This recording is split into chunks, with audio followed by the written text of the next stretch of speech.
It's official. Kyle Pitts is staying in Atlanta, agreeing to a 3-year, $54 million contract extension. Welcome into Falcons Today, presented by PrizePicks. You're hanging out with your guy, Moose. Thanks for joining me. Ian Rapoport was the one that broke this, Mr. Rap Sheet, claiming that $36 million of that is fully guaranteed over the next 2 seasons. Of course, David Mulugheta, the agent of Kyle Pitts, who hates the franchise tag, notably was not going to allow, I should say, Kyle Pitts to play on the franchise tag this year. So Pitts is locked up for the next 3 years, and this is why you subscribe. If you're ready to see every move being made, if you're ready to watch more Falcons football, we've got weekly watch parties scheduled for just you. So do me a favor, subscribe for watch parties, subscribe for breaking news, and subscribe if you love the Atlanta Falcons. All right, so Kyle Pitts is now firmly entrenched as the 3rd highest paid tight end in the National Football League, above the likes of Isaiah Likely, Mark Andrews, and only below George Kittle and Trey McBride. Honestly, I had said when I had talked about the Kyle Pitts potential extension that he was going to want somewhere between $17 and $19 million a year. But I didn't think the Falcons were going to give it to him. I first listed him as a trade candidate, and then I said, I don't even know that the Falcons are going to want to extend him. So who's got 2 thumbs and looks like a dumbass? This guy right here. I was wrong. It's part of the gig. I'll be the first one to own up when I am wrong about something, and I was dead wrong about Kyle Pitts' value to this team. If we go over the numbers, they're good. I've never denied that. 118 targets, that was second among tight ends. 88 receptions, second among tight ends. 928 receiving yards, second among tight ends. 51 grabs for first downs or touchdowns, second among tight ends. I mean, I don't have to go through all of these. You can kind of read those on the screen for yourself. Kyle Pitts had a very good statistical season last year.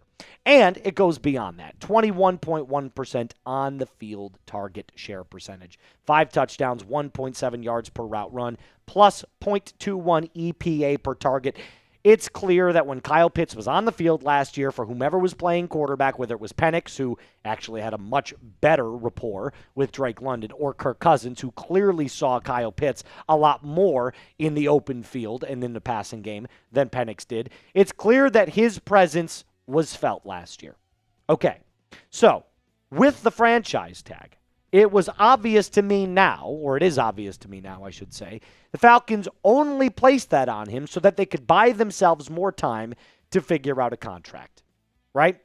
They weren't going to go into the season knowing that Kyle Pitts was going to play on that tag, because if that were the case, knowing what his agent feels, David Mulugheta, about the franchise tag, they probably would have lost out on him.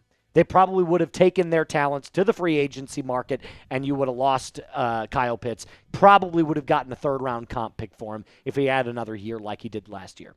The question that I have now that he is locked up in Atlanta, can he thrive in this offense? Can Kevin Stefanski really unlock what Kyle Pitts is supposed to be? Now, my guy Garrett, who is a diehard Atlanta Falcons fan, said this. He's about to feast, capital F-E-A-S-T, in Stefanski's offense. Give me all of your Kyle Pitts stock. So I decided to take this tweet, and I was like, what does Kevin Stefanski do with his tight ends? Because we already talked about it when he opened up his introductory press conference, how much he loves the tight end position. So I'm like, okay, I'm going to do some homework. And I found this. Stefanski's tight end share in his offense. When he started in Cleveland, it was 30%. That was 3rd. Then to 29, 26, 28, 26, 32% last year. 2nd in the National Football League. You'll notice something. It never dips outside of the top 10. He uses the tight end all the time. So if I had to project what Kyle Pitts was going to look like this year, 27% target share, 71 receptions, 836 yards, and 6 touchdowns. Don't get it twisted. Just because these numbers are less than what he produced last year does not mean that it'll be a worse season for him. Remember, Drake London is fully healthy again. Zachariah Branch is now on this team. You've got Jahan Dotson. You've got Olamide Zaccheaus. You've still got Bijan Robinson. Part of the reason Kyle Pitts' numbers were so inflated last year was because there was no help. It was Drake London and Bijan. Then it was Kyle Pitts. So I do think that even though these numbers look less, his presence will be felt more. Does that make sense?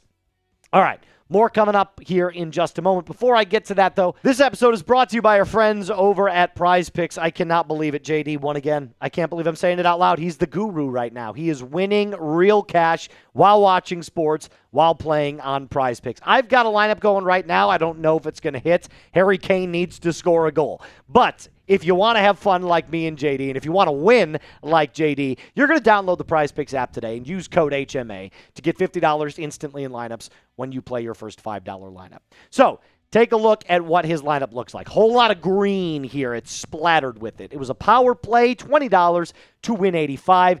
He got it. It's in his account right now, and I'm sure that he's going to start playing with other lineups. Here's the cool thing. You can copy JD's lineups instantly. All you got to do is go to the new social feeds feature, find his username, and you got it. Just download the PrizePicks app today. Do me a favor.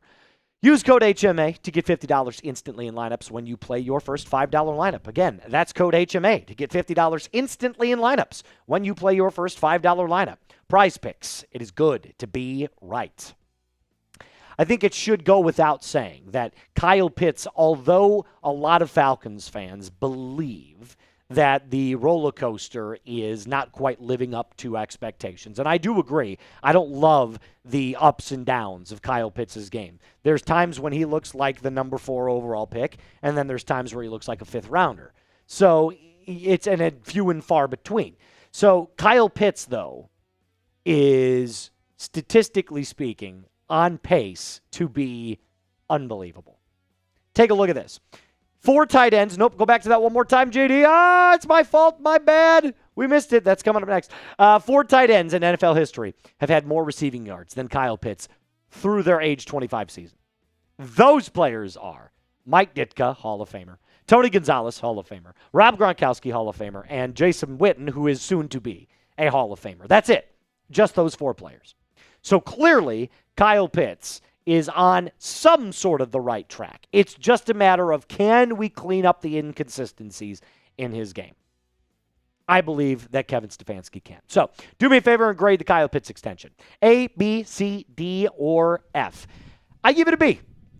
$18 million is a lot for a tight end. He's the 3rd highest paid tight end in the National Football League. But the front office clearly sees something that I didn't. The front office clearly puts value in Kyle Pitts, where I didn't. So now I've got to give my respect to Ian Cunningham. That's coming up next. What we're going to talk about is the job, the tasks on hand that Ian Cunningham has been dealt since he's been a member of the Dirty Birds, which only goes back to the end of January. He hasn't even been doing this for 6 months, which is insane to me, but it's true. I mean, Big Cam put it really well. Shout out to Big Cam, who's getting swole in the gym by the looks of his profile picture. Ian Cunningham is down there putting in that work. Now we got to pay Bijan Robinson before the Lions pay Jahmyr Gibbs so you can save money against the cap. He's absolutely correct when he says this. But my bigger question, my umbrella question here is, do you know what gauntlet IC has faced so far since he's been a member of the Atlanta Falcons front office? Do you know the tasks that he's been tasked with, no pun intended, in accomplishing? Let's start with this. He enters right after Terry Fontenot and Rich McKay and Raheem Morris and Zach Robinson muddy up the waters, and they not completely, that's the wrong word, they continue the Falcons' lack of postseason appearances and success. So his first main task is to raise the floor by adding significant depth. How many free agents did we sign, JD? Was it like 17 or 18 of them? Tons. He's made significant trades. He manufactured more draft picks. He chose to move off of a team favorite, Caden Ellis, which didn't take, that took balls for him to do that. That was not some easy decision that he made. He chose to extend Drake London, knowing that if you waited an extra year, that number would only go higher. He chose to extend Kyle Pitts instead of letting him hit the free agency market. And I haven't even mentioned the James Pierce Jr. situation that he had to deal with. That's a PR nightmare. So 5 of these things, and that's not even the half of it. He's got more coming up. He's done an unbelievable job of taking an organization that was just swarming itself in chaos. And he cleared out all the debris. And he said to himself, how do we make this team 10% better this year? We raise the floor. The talent's there. Extend the players. Retain the draft picks. That makes sense. So I'm more and more impressed by the day with Ian Cunningham. I really am. Regardless of if you like the Pitts extension or not, Ian Cunningham has set the precedent of who he is as a GM. He's setting his own tone. And you can't fault someone for that. You can't fault the guy for coming in and doing things how he operates. And how does he operate? Well, first of all, he clearly puts emphasis on value contracts. How many free agents were signed to 1 or 2 year deals? Almost all of them. In fact, I think the only one that got a 3-year deal was Nick Folk. I'm pretty sure it's a kicker. So he clearly is saying, we're going to test the entire market. We're going to test all of you and see who's really got the chops to make this team on a future contract. You've got to earn your way to become a member of the Atlanta Falcons. He also wants to build and retain the Falcons draft picks, as evidenced by the fact that he extended Drake London and Kyle Pitts, and we think coming up, Bijan Robinson. And he will reward those players for the work they've already accomplished. He knows their value in the league. He knows what their market value is, and he's not going to let them take to the market simply because he wants to do things his way. He's got respect for the former regime, but also his own vision put in place. Matt Ryan and Ian Cunningham work perfectly together. They do. Matt Ryan deserves just as much credit as IC does, and vice versa. It's 50-50. They're killing it. And don't listen. Do not listen to the disgruntled fans out there in X, because all of them are going to say the exact same thing. It's way too much. Why do we extend Pitts? I said it myself. I was wrong about this. I never disliked Kyle Pitts. I just didn't see the value that the front office saw in them, and I was wrong about it. Matthew brings up this point. All the goodwill I felt towards the Atlanta Falcons front office is now gone. This is in response to the Kyle Pitts extension. Jesus, Matt Ryan, what the actual fuck? Don't listen to that. Don't listen to the outside noise. Pitts is a weapon. You've got a young quarterback in Michael Penix that you're trying to develop. You've got a redemption quarterback in Tua Tagovailoa that you are trying to redeem. He needs weapons. It's another weapon to win more football games. Don't outthink the room. And as much as I would like to sit here and say that I was right and the Falcons would have moved off of Kyle Pitts and traded him for draft capital, I wasn't. So now I've got to deal with that. Now I've got to move forward knowing that the Falcons place more value in Kyle Pitts than I do. Or than I did. I don't know. My point is this. He's here to stay. So make it work.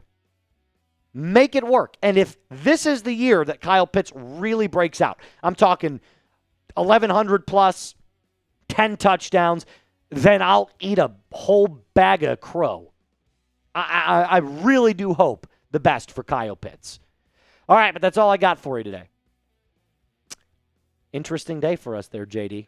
Very interesting day. All right, that's all I got. Make sure that you hit that thumbs up icon, subscribe to the channel, and as always, rise up and be cool.